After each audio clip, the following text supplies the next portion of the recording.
आज का ये सत्र है वह पूरे विश्व के कल्याण के लिए कि महाप्रभु श्री चैतन्य महाप्रभु भगवान हैं या संत गुरु महापुरुष हैं। तस्मात् शास्त्र प्रमाणम ते कार्य कार्य व्यवस्थित। शास्त्रों के आधार पर सब चीज का निराकरण होता है कि क्या बात सही है, तो क्या स्वयं का अपना ओपिनियन है, अपने विचारधारा है या शास्त्र की मान है। कलयुग की अगर सबसे बृहद घटना कोई हुई है तो वह श्री चैतन्य महाप्रभु का आगमन इस पृथ्वी में।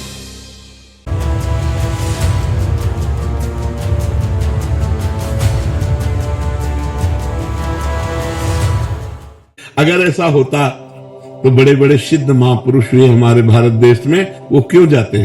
देखो, चैतन्य महाप्रभु चले गए, हरिवंश महाप्रभु चले गए, स्वामी हरिदास जी चले गए। कुछ बड़ा आश्चर्य होता है जिनके घर में भगवान अवतरित हुए हैं। चैतन्य महाप्रभु साक्षात आचार्य और भगवान अभेद है। कई भक्तों ने वीडियो में दिखाया कि प्रेमानंद महाराज हमारे आराध्य श्री चैतन्य महाप्रभु को संत कह रहे हैं, किसी स्थान पर कह रहे हैं कि महापुरुष हैं, किसी स्थान पे कह रहे हैं कि वे गुरु हैं, गुरुजन हैं। तो ये मत है प्रेमानंद महाराज जी का। अब शास्त्रों के आधार पे जाना जाएगा कि ये मत ठीक है या नहीं। इस प्रश्न के पीछे पूरे विश्व का कल्याण छुपा हुआ है।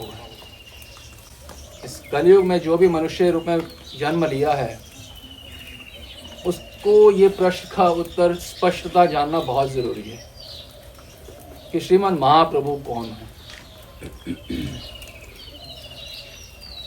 कलयुग की अगर सबसे बृहद घटना कोई होती है, सबसे बड़ी घटना पूरे कलयुग में, अभी 5000 साल हुए हैं कलयुग के और अभी 4,27,000 साल बाकी हैं। आने वाले 4,27,000 साल में भी और पिछले 5,000, इन पूरे 4,32,000 साल में यदि कोई सबसे महत्वपूर्ण बृहद घटना कोई हुई है तो वह श्री चैतन्य महाप्रभु का आगमन इस पृथ्वी में। इतनी सबसे बड़ी घटना, इससे बड़ी घटना कलयुग में हो नहीं सकती, हुई नहीं है, होगी नहीं। अब ज्यों ज्यों महाप्रभु चैतन्य देव की महिमा सुनते त्यों त्यों इनके हृदय में बात आती कि एक बार चैतन्य देव सभा में पधारे। लेकिन जब तक विषय भोगों की कामना रहती, विषय भोगों का मद रहता है, तब तक संतों का सानिध्य नहीं मिलता। तो शास्त्रों के आधार पर जान है कि श्री चैतन्य महाप्रभु भगवान है या संत या महापुरुष या गुरुजन है। अथर्ववेद में वर्णन आता है, पुरुष बोधनी श्रुति में 6ठे प्रपाठक में अथर्ववेद के ऐसा वर्णन आता है, सप्तमे गौर वर्ण विष्णुर इत्यनेन स्वशक्त्या च ऐक्यम एत्य प्रान्ते प्रातर अवतीर्य सद्वय स्वम अनुशिक्षन्ति। इसका मतलब यह है, पहली बात तो यह कि अथर्ववेद की ये पुरुष बोधनी श्रुति है, 6ठा प्रभाटक। इसका अर्थ यह है कि सप्तमे गौर वर्ण है। ब्रह्मा जी का एक जो दिन होता है उसमें 14 मनु होते हैं। आप ये समझ लीजिए कि 1000 चतुर्युग, आप ये समझिए करोड़ों साल ब्रह्मा जी के जो एक दिन होता है उसमें करोड़ों अरबों साल होते हैं और हजारों बार विष्णु, नारायण, नरसिंह, वामन, वरा अनेक अवतार हर युग में आते हैं। सतयुग, द्वापर, त्रेता, कली सब में अवतार आते हैं, परंतु परिपूर्णतम जो भगवान श्री कृष्ण हैं वह ब्रह्मा जी के केवल एक दिन में एक बार आते हैं। कब आते हैं? पहले मनु में नहीं, दूसरा मनवंतर चला गया, करोड़ों साल बीत गए, भगवान कृष्ण नहीं आते। तीसरा, चौथा, 5वां मनवंतर, करोड़ों साल बीत गए, अरबों साल बीत गए, कितने देवी देवताओं की उम्र बीत गई, परंतु महाप्रभु श्री कृष्ण जो हैं ब्रह्मा जी के एक दिन में एक बार ही प्रकट होते हैं। कब प्रकट होते हैं? 7वें मनवंतर में, जब 7वें मनु आते हैं, उसके 28वें द्वापर में श्री कृष्ण भगवान प्रकट होते हैं। और जो द्वापर में श्री कृष्ण भगवान प्रकट होते हैं, उसके बाद जो कलयुग आता है, उसके अंदर ये अथर्ववेद बता रहा है इतनी महत्वपूर्ण बात कि पहले तो श्री कृष्ण आ गए सप्तम मनवंतर के 28वें द्वापर में, फिर जो कलयुग आता है उसमें श्री कृष्ण जो द्वापर में आए वही श्री कृष्ण अपनी आह्लादनी शक्ति राधा रानी के साथ च ऐक्य, वो एकाकार हो जाते हैं अपनी आह्लादनी शक्ति के साथ। कौन? श्री कृष्ण। और क्या बन जाते हैं? श्री चैतन्य महाप्रभु। श्री चैतन्य महाप्रभु केवल अवतार नहीं है, ये परिपूर्णतम अवतार है भगवान। कभी किसी अवतार में भगवान अवतरण मतलब अवतरित होना, अपने धाम से अवतरित होना, तो नारायण आते हैं, भगवान राम आते हैं, पर शक्ति के साथ एकाकार होके नहीं आते। यहाँ क्या बताया जा रहा है अथर्ववेद में, और वेद तो अनादि है, क्या बताया जा रहा है? स्वशक्त्या च ऐक्यम एत्य। स्वशक्ति, अपनी शक्ति राधा रानी के साथ एकाकार होके आ जाते हैं। श्री चैतन्य महाप्रभु और कहीं नहीं है, राधा कृष्ण का युगल रूप है। ये कोई संत आचार्य महापुरुष नहीं है, भगवान का परिपूर्णतम अवतार है अथर्ववेद के अनुसार।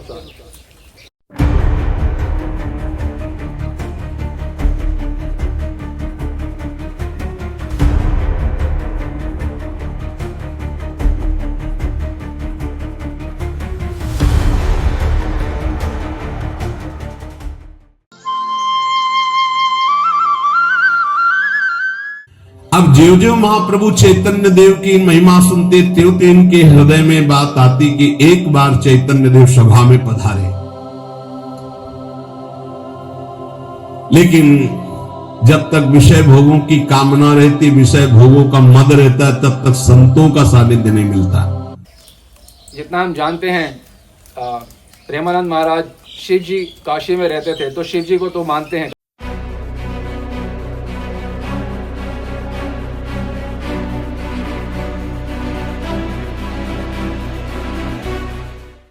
अब ये बहुत महत्वपूर्ण श्लोक है। शिव जी का आप देखिए प्रेम कितना है श्री कृष्ण भगवान से, श्री गौरांग चैतन्य महाप्रभु से। वे क्या कह रहे हैं? वृंदावने नवद्वीपे भेद बुद्धिश्च यो नरः। जो वृंदावन में और नवद्वीप में भेद बुद्धि करता है, नहीं वृंदावन तो अलग है, नवद्वीप तो होगा कोई महापुरुष की जन्मस्थली या कोई संत की जन्मस्थली। नवद्वीप ठीक है, चैतन्य महाप्रभु नवद्वीप में जन्म लिया, होगी कोई जन्म की महापुरुष की जन्मस्थली। तो शिव जी कह रहे हैं कि वृंदावन नवद्वीप भेद बुद्धिश्च यो नरः। जो भेद बुद्धि करता है वृंदावन में और नवद्वीप में, तम एव राधिका कृष्ण श्री गौरांग परात्मनि। जो सोचते हैं कि वृंदावन और नवद्वीप अलग हैं और राधा कृष्ण और गौरांग अलग हैं, तो वे जो है पच्यते नरक घोरे यावत अहुत संप्लवम। ऐसा व्यक्ति जो है वह घोर नरक में जाता है, जो वृंदावन और नवद्वीप को अलग मानता है। वो बिल्कुल एक समान है वृंदावन नवद्वीप, और राधा कृष्ण और गौर एक हैं। गौर और राधा कृष्ण एक क्यों हैं? क्योंकि गौरांगे परात्मनि, गौरांग परात्पर तत्व है, सर्वोत्तम तत्व है। गौरांग महाप्रभु केवल अवतार नहीं है, सर्वोत्तम अवतार है। युग अवतार नहीं, पूर्ण अवतार है, सर्वोत्तम अवतार है। इनसे श्रेष्ठ, इनसे कृपालु अवतारी हैं ये। अवतार तो नरसिंह भगवान है, वामन भगवान है, वराह भगवान है, ये सब अवतार हैं। श्री चैतन्य महाप्रभु अवतार ही हैं, पूर्ण अवतार हैं, इन्हीं से सब अवतार आते हैं। ये शिव जी कह रहे हैं गौरांगे परात्मनि। शिव जी यहां तक बोल रहे हैं कि यदि कोई सोचे कि वृंदावन और नवद्वीप अलग है और राधा कृष्ण और गौरांग महाप्रभु अलग हैं, एक तो नरक में रहेगा, दूसरा मैं अपने त्रिशूल से उसका वध कर दूंगा, ये बोल रहे हैं। उसके मैं टुकड़े टुकड़े कर दूंगा उस व्यक्ति के जो गौरांग और राधा कृष्ण को अलग मानता है। शिव जी बोल रहे हैं, यहां श्लोक पढ़ रहे हैं स्क्रीन पे।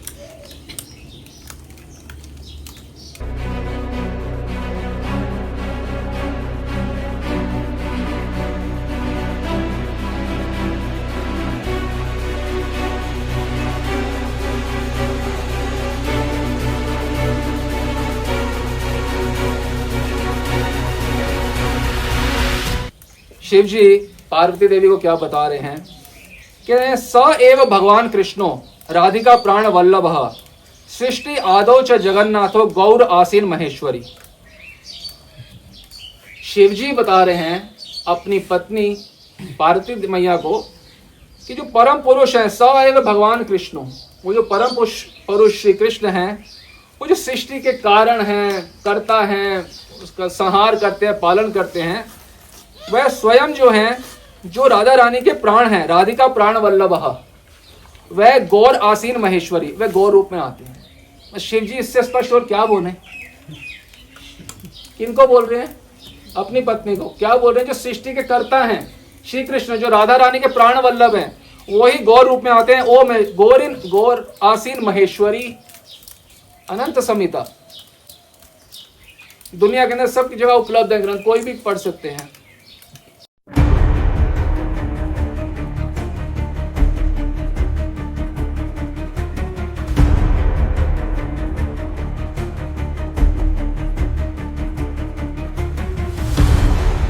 इसी ग्रंथ में आगे वर्णन आ रहा है, कृष्णावतार कले यह स्त्रियो ये पुरुषः प्रिया कलौ ते अवतरिष्यन्ति श्रीदाम सुबल आदयः।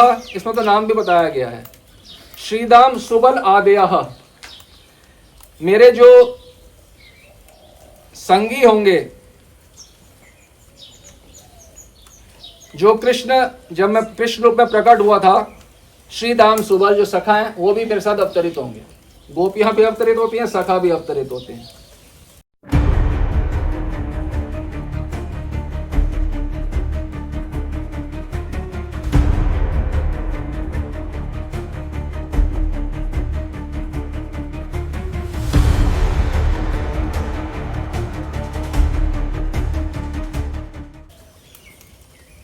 अगले श्लोक में चतुष्षष्टि महंतस्ते गोप द्वादश बालकः धर्म स्थापन अनार्थाय विहारष्यमि तेद अहम। जो गोप हैं वो 64 महंत बनते हैं। हमारे यहाँ गौड़िया सभा में 64 महंती भोग लगता है।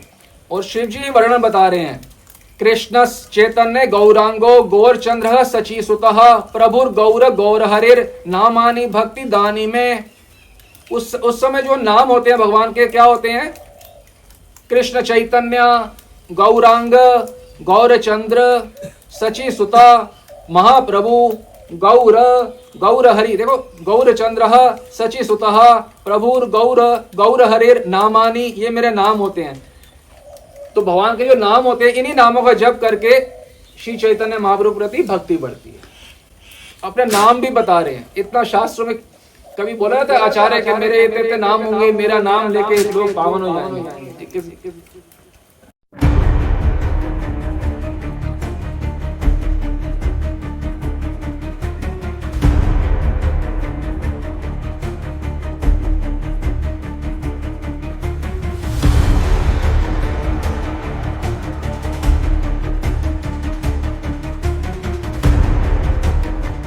नाम एव केवलम, तो वही हरि है ये गौरांग, उन्हीं का नाम ही लेके इस कलयुग में बेड़ा पार हो सकता है किसी का भी।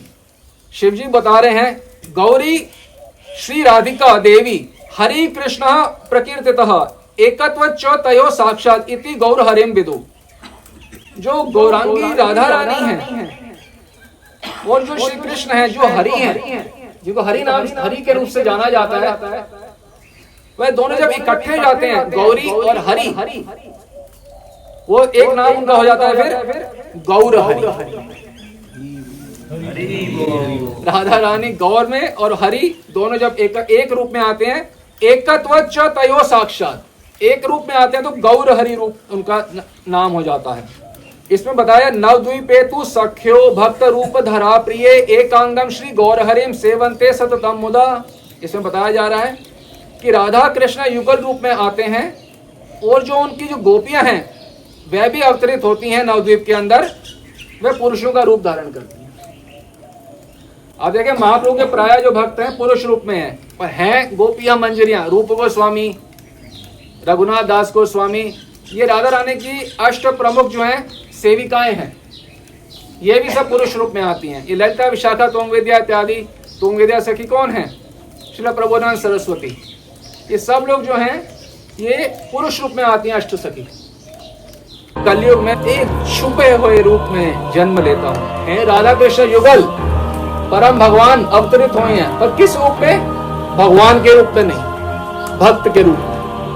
श्री चैतन्य महाप्रभु और कहीं नहीं है, राधा कृष्ण का युगल युगल है। ये कोई संत आचार्य महापुरुष नहीं है, भगवान का परिपूर्णतम अवतार है अथर्ववेद के अनुसार। तो हम आपको बहुत ग्रंथ बताएंगे, कोई स्कोप नहीं है कि किसी में बुद्धि और वो कहे कि हम महाप्रभु भगवान नहीं है आज हमारा सत्य सुनने के बाद। प्रभु चैतन्य देव का घोर वैराग्य और अनुराग में जीवन। बड़े सौभाग्य होते हैं जब महापुरुषों के पावन चरित्र सुनने का सौभाग्य मिलता है। मुंडको उपनिषद में वर्णन आता है 3:1-3।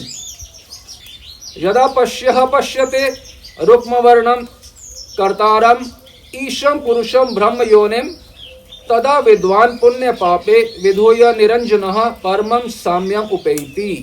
इसका मतलब है कि केवल इन महा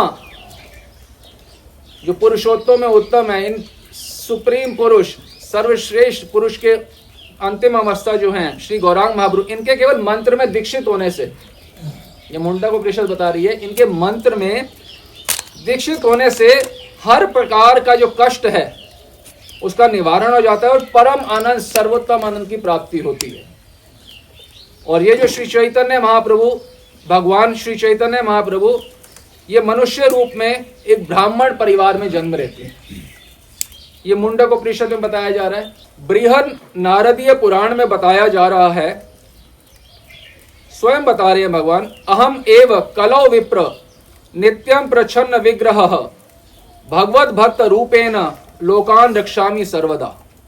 माने अहम एव कलौ विप्र, मैं कलयुग में विप्र ब्राह्मण के घर में प्रच्छन्न विग्रह, एक छुपे हुए रूप में जन्म लेता हूं। भगवत भक्त रूपेण, एक भगवत भक्त के रूप में। हैं राधा कृष्ण युगल परम भगवान अवतरित हुए हैं, पर किस रूप में? भगवान के रूप में नहीं, भक्त के रूप में। इसलिए सामान्य व्यक्ति के लिए ये समझना कठिन है, क्योंकि हजार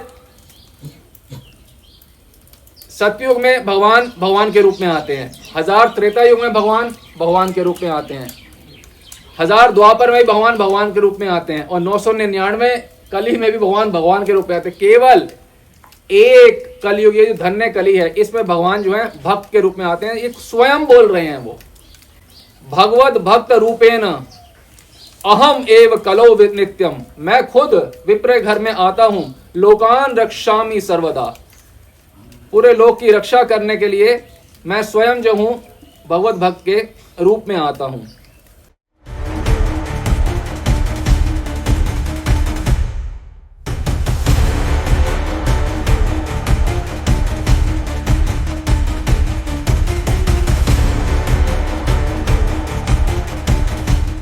सोचो, बड़ा आश्चर्य होता है जिनके घर में भगवान अवतरित हुए हैं। चैतन्य महाप्रभु साक्षात आचार्य और भगवान अभेद है। श्री कृष्ण जो हैं एक और बात अपने बारे में बता रहे हैं फिर से, अहम एव क्वचित ब्राह्मण संन्यास आश्रम आश्रितः हरि भक्तिम ग्राह्यामि कलो पाप हतान नरान। कि मैं ब्राह्मण के रूप में आता हूं, संन्यास आश्रम में ग्रहण करता हूं। एक तो ब्राह्मण रूप में आता हूं, उसके बाद घर छोड़ के मैं संन्यास आश्रम ग्रहण करता हूं। भगवान जब आते हैं तो संन्यास आश्रम ग्रहण करते हैं, वो पहले से बता रहे हैं, स्वयं अपने मुख से बता रहे हैं कि मैं संन्यास आश्रम ग्रहण करता हूं और कलयुग के पापों का मनुष्य के उसका हरण कर लेता हूं।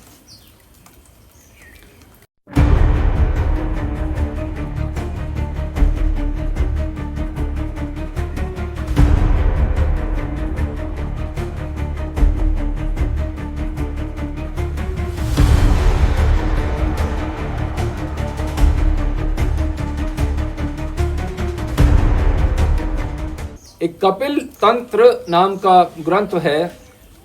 इन ग्रंथ में वर्णन आया है 9वें पटल पे कि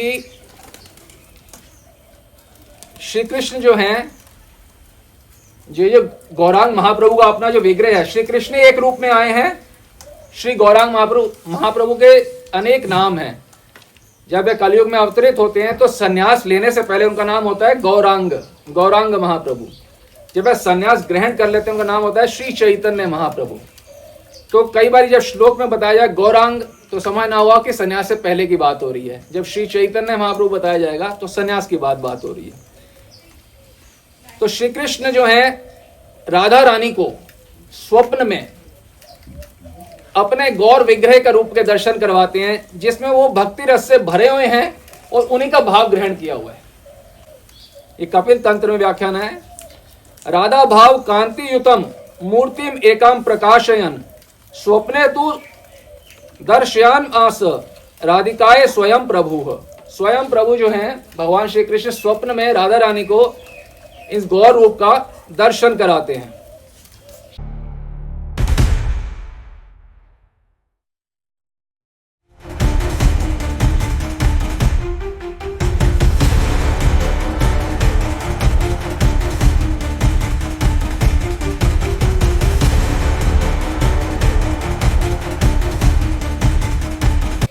जब श्री चैतन्य महाप्रभु आते हैं तो बृहद नारदीय पुराण में आज्ञा देते हैं भगवान श्री कृष्ण कि देखो हे देवताओं, देवी देवताओं को आज्ञा दे रहे हैं कि मैं पृथ्वी पर जन्म ग्रहण करूंगा और आप सब लोग भी मुझसे पहले आके जन्म ग्रहण करो पृथ्वी पे। दिविजा भुवि जायध्वम भक्त रूपिणः कलो संकीर्तन आरंभे भविष्यामि सची सुतः। कह रहे हैं मैं सची माता के पुत्र के रूप में, महाप्रभु जब जन्म ग्रहण करते हैं तो यशोदा माता बनती हैं सची मैया और नंद बाबा बनते हैं जगन्नाथ मिश्र। वही राधा कृष्ण जो है युगल रूप में अवतरित होते हैं श्री चैतन्य महाप्रभु के रूप में और आज्ञा कर रहे हैं देवी देवताओं को, मैं जन्म ग्रहण करने वाला हूं, आप सब लोग यहाँ पे सेवा करने के लिए पृथ्वी पर आ जाओ भक्त रूप में। कभी कोई आचार्य कभी वर्णन करते हैं कि देवी देवताओं को कोई कि आप लोग मैं आ रहा हूं, आप लोग भक्त रूप में आ जाओ। कभी सुना है किसी भी युग में कभी ऐसी घटना होती है?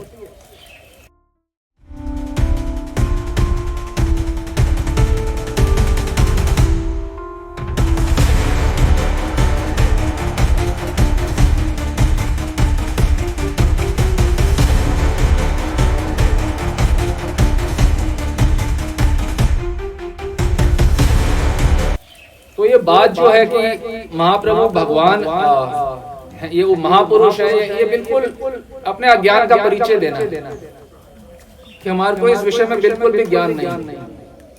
हम महापुरुष बोल रहे हैं भगवान को, गुरु बोल रहे हैं, संत बोल रहे हैं।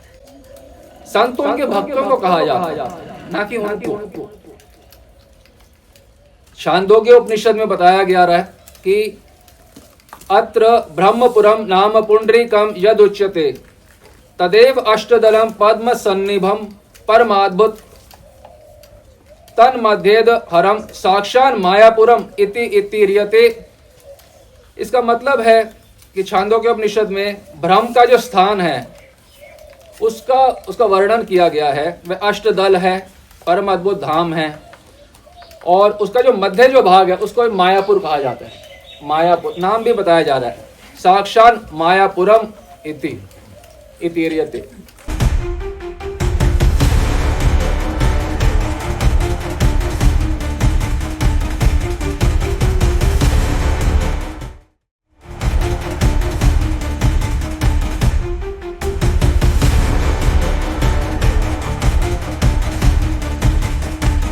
जामल नाम के आदि जामल नामक के ग्रंथ में बताया अहम पूर्ण भविष्यामि युग संधो विशेषतः मायापुरे नवद्वीपे बारम एकम शशि सुता।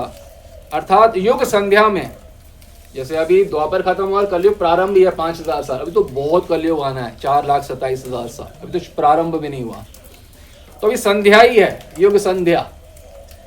तो युग संधो विशेषतः मैं युग संध्या प्रारंभ में एक बार सची सुता, सची माने यशोदा मैया, जो सची मैया के रूप में आई, उनके पुत्र के रूप में मैं अवतरित होता हूं। ये आदि यामल था। तो ये भगवान आते कहां आते हैं ये भी बताया जा रहा है। कहाँ पे आते हैं? मायापुर नाम बताया जा रहा है।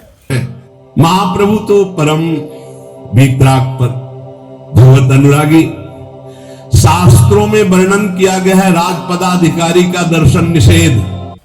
कपिल तंत्र का नाम के ग्रंथ है, उनसे समझो। अभी तो हम आपको बहुत ग्रंथ बताएंगे, कोई स्कोप नहीं है कि किसी में बुद्धि और वो कहे कि हम महाप्रभु भगवान नहीं है आज हमारा सत्र सुनने के बाद भी। कपिल तंत्र जम्बू द्वीपे कलौ घोरे मायापुरे द्विजालये जनित्वा पार्षदे सार्ध कीर्तनम कारिष्यति। अर्थात घोर कलयुग में जम्बू द्वीपे कलु घोर है, घोर कलयुग में मायापुर में ब्राह्मण के घर में पार्षदों के सहित जन्म ग्रहण करेंगे। जो आचार्य होते हैं वो तो स्वयं पार्षद होते हैं भगवान के। ये क्या बोल रहे हैं कि भगवान श्री चैतन्य महाप्रभु जो राधा कृष्ण है वो पार्षदों के साथ अवतरित लेंगे। कभी कोई आचार्य पार्षदों के साथ अवतरित होते हैं? आचार्य के पार्षद होते क्या? आचार्य खुद पार्षद होते हैं? उत्तर दीजिए।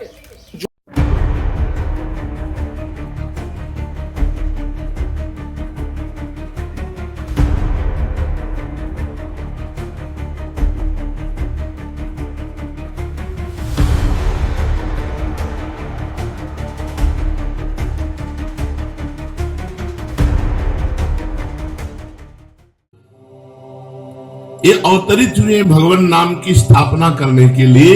अब ब्रह्म यामल नाम के ग्रंथ से आपको बता रहे हैं। भविष्यामि च चैतन्य कलो संकीर्तन आगमे हरिनाम प्रदानेन लोका निस्तार्याम अहम। कि कलयुग में ब्रह्म यामल ग्रंथ बता रहा है कि कलयुग में संकीर्तन करने के लिए श्री चैतन्य रूप से श्री कृष्ण भगवान प्रकट होते हैं।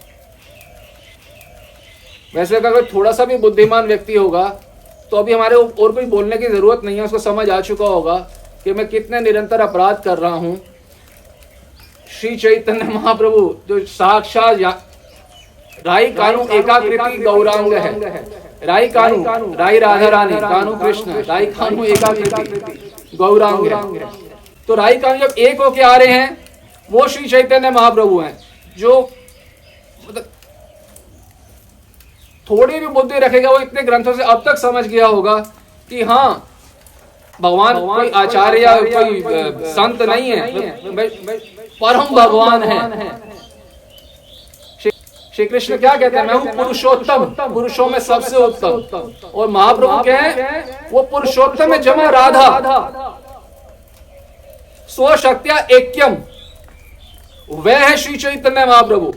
वे केवल कलयुग के अवतार नहीं है कि कल युगावतार नहीं है, वे पूर्ण अवतार, परिपूर्ण अवतार, सर्वोत्तम अवतार।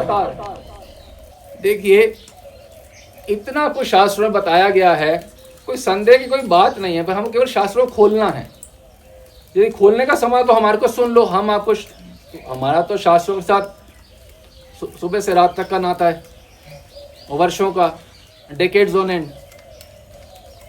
तो कृष्ण यामल पुराण से एक और सुंदर बात आप लोग समझे।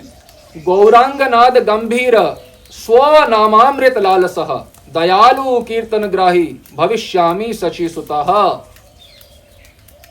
स्वनामामृत लोभी, ये जो श्री चैतन्य महाप्रभु हैं क्या है? स्वनामामृत लोभी। नाम लेते हैं किनका? कृष्ण का। वो स्वयं का नाम है, स्व नाम का ले रहे हैं, खुद का नाम ले रहे हैं अपना। वो भक्त नहीं है, वो भगवान है। वो क्या कर रहे हैं? अपना नाम खुद ले रहे हैं। स्वनामामृत लोभी लालसा, इतनी लालसा है कि अपना नाम स्वयं लेते, इतना आनंद है। भक्त उनका नाम लेते हैं, इतना आनंद आता है। वह चाहते हैं भक्त कि हमारे 1000 कान हो जाएं, हमारे 1000 मुख हो जाएं, हम भगवान के नाम का पान कर सके, नाम का कीर्तन कर सके। इतना आनंद है भगवान के नाम में। तो वो आनंद वो भगवान खुद छोड़ देंगे? नहीं, ये भक्त रूप में आते हैं ये आनंद का पान करने के लिए, नामामृत का पान करने के लिए। स्व नामामृत लालसा, इसी लालसा से आते हैं। लालच आ गया श्री कृष्ण को, क्या मैं अपने नाम का आस्वादन कैसे करूं? तो करा क्या? महाप्रभु रूप में आ गए, भक्त रूप में, भगवत भक्त रूपेण। गंभीर स्वनामामृत लालसा, कृष्ण यामल नाम के ग्रंथ में। कैसे आस्वादन करते हैं? सची सुता, श्री सच्चिदानंद रूप में आके अपने नाम का आस्वादन करते हैं। ऐसा ही वर्णन रुद्र यामल में भी, विष्णु यामल में भी मिलता है। कुलार्णव तंत्र नाम के ग्रंथ हैं। कुलार्णव, उसमें शिव पार्वती जी का संवाद है। उसमें शिव जी बता रहे हैं, ततो काले च संप्राप्ते कलो को अपि महानिधि हरिनाम प्रकाशाय गंगा तीरे भविष्यति। अर्थात कलयुग में श्री गोविंद हरिनाम के प्रचार के लिए गंगा तीरे भविष्यति। गंगा तीर जो महाप्रभु जो नवद्वीप में है, ये गंगा तीरे बोला जाता है इसको। यहाँ गंगा निरंतर विराजमान है। गंगा तीरे भविष्यति, तो गंगा के तीर पे प्रकट होते हैं श्री कृष्ण प्रकट होते हैं, हमारे युगल सरकार प्रकट होते हैं। हमें ये समझना चाहिए।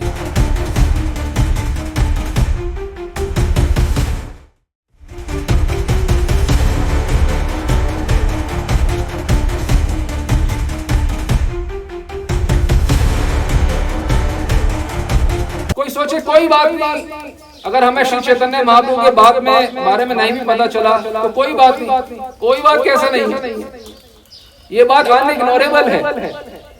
आज जिनकी आपको समझ नहीं आ रही बात, आज जिन राधा कृष्ण की उपासना, वही राधा कृष्ण है। कोई हमारे गौड़िया के प्राइवेट राधा कृष्ण नहीं है, हमारे अलग तुम्हारे अलग। वही राधा कृष्ण जो है कोई युगल रूप में आ रहे हैं। आपकी रुचि, आपको आप में जानने की लोभ नहीं बढ़ रहा। मेरे प्राण श्यामा श्याम वे युगल रूप में आ रहे हैं। This is unignorable. अगर आप में थोड़ी सी भी सेंस है, जो भी राधा कृष्ण के किसी भी संप्रदाय के भक्त हो, आपको कितनी बड़ी बात पता चली है। आपके उपास्य देव एक और रूप में प्रकट है, जिसका हमें अभी कुछ पता ही नहीं था। अब हमें पता चलेगा तो हमारे होश उड़ जाने चाहिए। ये तो मुझे पता ही नहीं था, ये भी इनकी लीला है, राधा कृष्ण का ये भी लीला है। तो कितने अंदर से उत्साह होना चाहिए। अरे ये तो पता ही नहीं था, चलो ये भी हम अच्छे से समझें जाने। कलयुग में अच्छा क्या करने, हाँ वो भी बताया जाएगा। विश्वसार तंत्र एक ग्रंथ है, विश्वसार तंत्र, उसमें बताया जाए गंगाया दक्षिणे भागे नवद्वीपे मनोहरे, कि गंगा के दक्षिण भाग में नवद्वीप नामक स्थान है, मायापुर नवद्वीप मनोहर स्थान है। कली पाप विनाशाय सची गर्भे सनातना, वो जो सनातन पुरुष हैं वो सची माता के गर्भ से प्रकट होते हैं। जनिष्यति मिश्र पुरंदर, उनके पिताजी का क्या नाम है? मिश्र पुरंदर, जगन्नाथ मिश्र पिताजी का नाम भी लिखा हुआ है।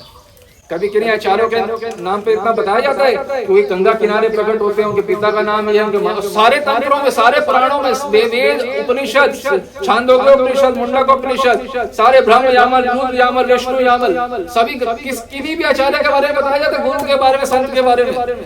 थोड़ा तो सोच के बोलना चाहिए। गुरु पद में बैठे हैं आप, थोड़ा तो विचार करना चाहिए क्या बोल रहे हो।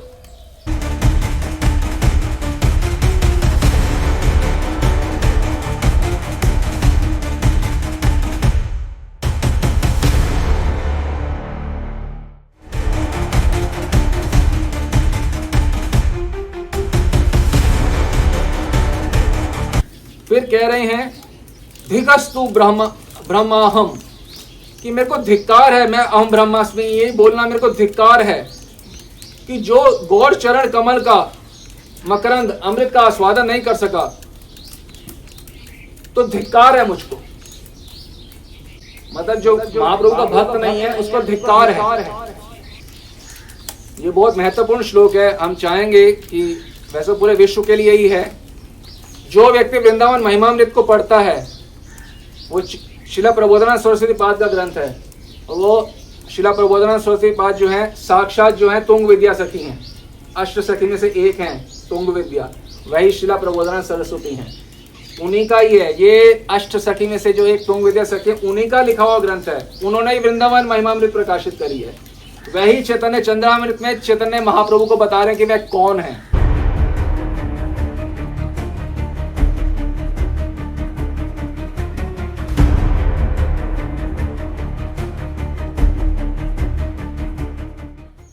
बड़ा महत्वपूर्ण है ये श्लोक। न यन मतिर गौरे साक्षात पर इह स मूढ़ो नर पशु। प्रबोधन सरस्वती 40 नंबर श्लोक में बता रहे हैं कि गौर हरि गौरांग महाप्रभु चैतन्य महाप्रभु में जिनकी भक्ति नहीं है, वो कह रहे हैं वो कह रहे हैं प्रभु सरस्वती कि वह मूर्ख है, इह स मूढ़ो, वह मूर्ख है, इह स मूढ़ो नर पशु, वह नर के रूप में पशु है। जो कोई भी उपासना कर रहा है परंतु श्री चैतन्य महाप्रभु की उपासना नहीं कर रहा, वह क्या है? नर पशु। पहले उन्होंने बोला अभागा, दुर्भागा, उनको तुंग विद्या सखी रूप में और आवेश आ रहा है, कह रहे हैं वह पशु है, चाहे उपासना कर रहा है किसी की भी, पर है पशु। अगले श्लोक में 41 में बोल रहे हैं श्री गौरे हरि हरि ना मूढ़ा हरि धीहा, कि मूर्ख पुरुषों की कृष्ण श्री गौरांग महाप्रभु में कृष्ण बुद्धि नहीं होती है, जो मूर्ख होते हैं। फिर कह रहे हैं 43 नंबर श्लोक में कलो प्रकट गौर गोपीपति, कोई संदेह नहीं है कि जो कलयुग में गौर है वह कौन है? गोपीपति। कलो प्रकट गौर गोपीपति। तो यदि गोपीपति श्री गौरांग महाप्रभु जो हैं, श्री कृष्ण जो गौरांग महाप्रभु के रूप में, उनकी उपासना जो व्यक्ति नहीं करता तो धिगस्तु कुलम उज्ज्वलम दिगपि वाग्मिताम दिग यशो, तो कह रहे हैं कि धिक्कार है मेरे कुल को, धिक्कार है मेरी बुद्धि को, जिसमें मुझे श्री गौरांग महाप्रभु चैतन्य महाप्रभु की उपासना में धिक्कार है, मेरे कुल को धिक्कार है।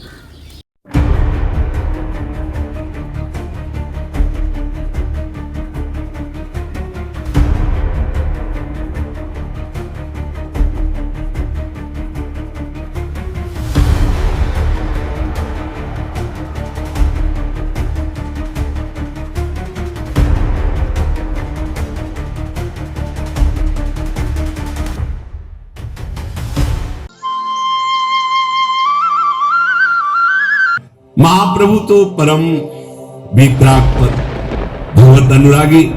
आप बोल रहे हो वो भगवत अनुरागी, आपने क्या बोला? प्रेमानंद महाराज क्या बोल रहे कि वीतराग भगवत अनुरागी। महाप्रभु के भक्तों को भगवत अनुरागी बोला था, महाप्रभु को नहीं। भगवान को बोला था वीतराग, राग द्वेष से रहित। थोड़ा तो सोच के बोलो, कितने अपराध करोगे महाराज? अपराध करने की भी तो कोई सीमा होती होगी। 10 वर्ष से ये प्रश्न चैतन्य महाप्रभु चरणों में अपराध हो रहा है, उनको निरंतर भक्त बोले और महापुरुष बोल रहे यार, गुरुजन हमारे को अपना कह दें, महापुरुष हमारे को अपना कह दें। महाप्रभु, हम समस्त गौड़िया आचार्यों के प्रतिनिधि स्वरूप में आपसे निवेदन करते हैं, कृपया आप श्री चैतन्य महाप्रभु के शब्द संदर्भ में एक भी शब्द ना बोला करें, क्योंकि आप अधिकारी नहीं है। आप अधिकारी नहीं है प्रेमानंद महाराज जी महाप्रभु के संबंध में एक शब्द भी बोलने के लिए। आप उनको संत बोल रहे हैं, महापुरुष बोल रहे हैं, पता नहीं क्या क्या, गुरुजन उच्चिष्ट संत हमें अपना मान ले, क्या बोल रहे हैं आप ये सब? आप अधिकारी नहीं हैं, आप अपने संदर्भ में जो भी बोलना चाहें बोल सकते हैं, बोले ही सही। और हम आपकी इज्जत करते हैं, जो आप अपने विषय में बोलते हैं आप ज़रूर बोलें। और ये जो हमने सत्र आज का ले भी रहे हैं, हम अपने शिष्यों को यह अनुरोध किया, ये हम बोल सकते हैं, ये जो बातें आप नहीं बोल सकते, ये 2 आचार्य बोल सकते हैं। आप अपने मार्ग के आचार्य, हम अपने मार्ग के आचार्य, ये आपके और हमारी ये शास्त्रार्थ है, ये आलोचना नहीं है।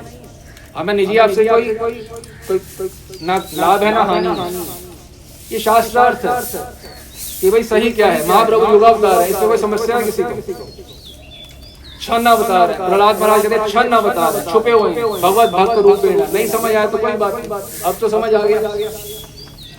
तो हमने अपने अनुयायियों को, शिष्यों को कहा आप इनमें से एक भी शब्द नहीं बोलते, ये हमारी बात है, हम बोल सकते हैं, आप नहीं। सब संतों की इज्जत है, उपासना करें, राम भक्तों की भी इज्जत, सबकी इज्जत है, परंतु जैसे कोई और संत महाप्रभु के बारे में कोई इस अमर्यादित शब्द नहीं बोलते, तो आप क्यों बोल रहे हैं? अब ज्यों महाप्रभु चैतन्य देव की, महाप्रभु चैतन्य देव ऐसे बोलते हैं महाप्रभु का नाम, आप ऐसे बोलते हैं ना, महाप्रभु चैतन्य देव, ऐसे होता है ना, भगवान श्री चैतन्य महाप्रभु ऐसे नाम लिया जाता है। आप अन्य संतों को सुने कैसे नाम लेते हैं? नित्यानंद महाप्रभु का जन्म राड़, नित्यानंद महाप्रभु ऐसे नहीं बोला जाता, नित्यानंद प्रभु बोला जाता है। नित्यानंद को हमारे यहाँ पे महाप्रभु नहीं बोला जाता। अब पता चलता है कि मतलब बिल्कुल भी गौड़िया वैष्णव संप्रदाय के बारे में आपको ज्ञान नहीं है, तो इसमें कोई गलत बात नहीं है, नहीं है तो नहीं है। जैसे आप स्वयं बोलते हैं कि हम निम्बार्क संप्रदाय के बारे में कुछ नहीं बोलते, क्योंकि हमें महावाणी का ज्ञान नहीं है। या खुद ही बोलते हैं? अब हमें तो अपनी बात तो पता है, लेकिन महावाणी जी ने क्या सिद्धांत का वर्णन है ये हमने अभी तक पढ़ा नहीं है। जैसे आपको महावाणी का ज्ञान नहीं है, निम्बार्क संप्रदाय में के बारे में आप कुछ नहीं, वैसे आपको गौड़िया वैश्य संप्रदाय ज्ञान नहीं है, आप गौड़िया वैश्य संप्रदाय के बारे में कुछ मत बोला करिए। सरल बात है, कोई मुश्किल तो नहीं है समझने।